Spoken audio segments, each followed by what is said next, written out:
পৃথিবীতে কারো সাথে খুব বেশি বন্ধুত্ব করতে নেই, প্রয়োজনের চেয়ে খুব বেশি কথা বলতে বা সময় কাটাতে নেই, মনের আশেপাশে কাউকে জায়গা দিতে নেই, সেটা হোক বন্ধু কিংবা বান্ধবী, প্রেমিক কিংবা প্রেমিকা।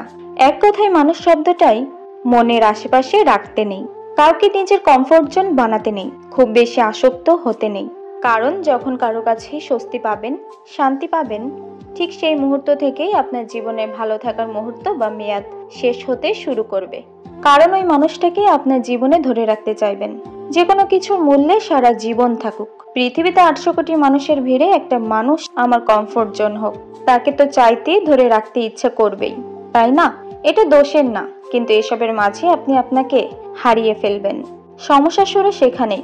বন্ধু হিসেবে তাকে আপনি কদিন ধরে রাখতে পারবেন? কয়েক মাস, কয়েক বছর, কয়েক দিন, তার জীবনে অন্য কেউ আসবে, আপনি হারিয়ে যাবেন একটু একটু করে। আর ভালোবাসার মানুষ করে সে আপনাকে কখনো দেখেইনি, অথবা হারানোর ভয়ে আপনি তাকে কখনোই বলে উঠতে পারেননি।